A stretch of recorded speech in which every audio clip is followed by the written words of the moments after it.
Okay, we are going to be making homemade pasta today. This is 1/2 cup white flour, 1/2 cup semolina, which is a durum flour.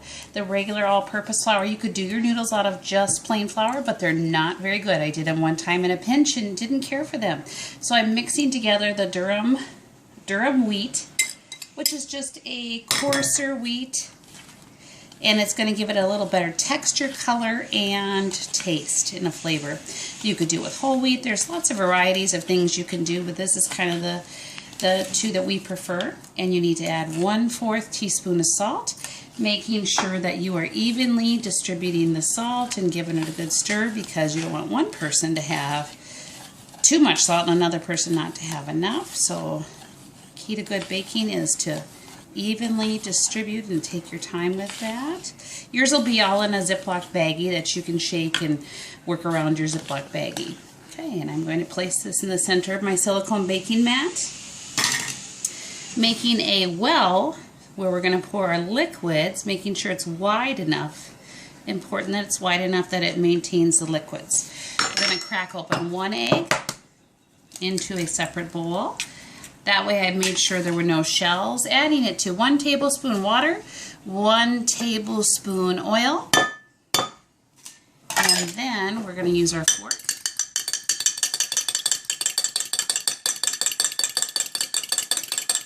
Let's stir that around and pour that into the center of our well. Now notice it's not leaking everywhere, because I made my well wide enough. A lot of people will just make a tiny well. This needs to be big. I'm going to slowly start to work in my flour into my egg and water.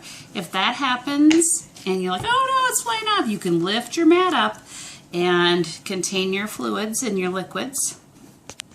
No worries if it happens. It's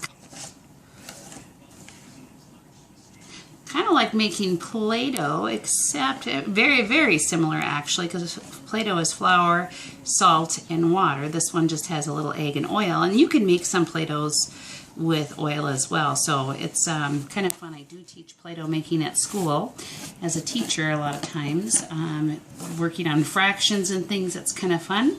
Now we need to add more water, because you'll notice it's still kind of dry, but we're doing our best to work it in first. The next thing we need to do is add a little more water, but slow and steady wins the race. We don't want to add too much water or we're going to be sad. I'm going to keep adding. Probably add 2 1/3 tablespoon and see where we're at. I'm working that together.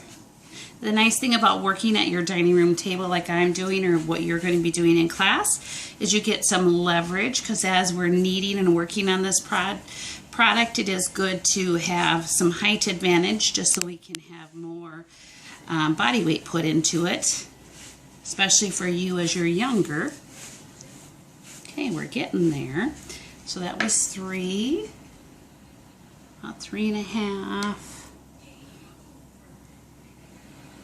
And you notice how I'm kind of eyeballing it and seeing where it's wetter, or drier, where it needs to have more moisture, and that's where I'm applying my moisture.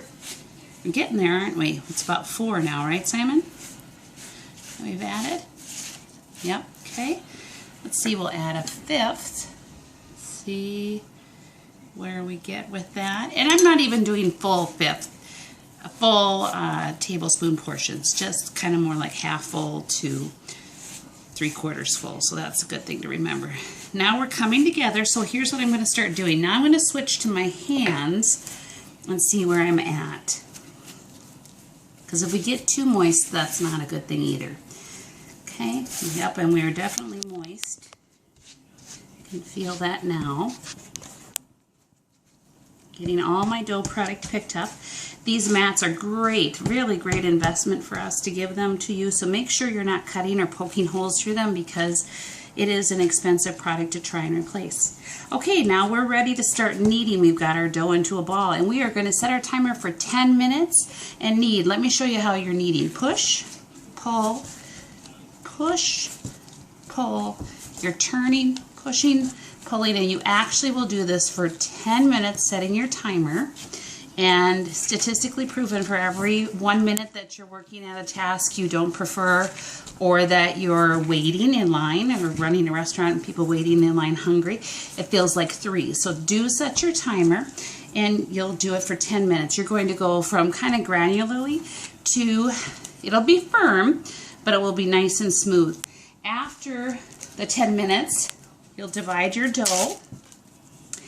If you're making fettuccine, you're going to get the 2 portions for yourself for fettuccine. If you're making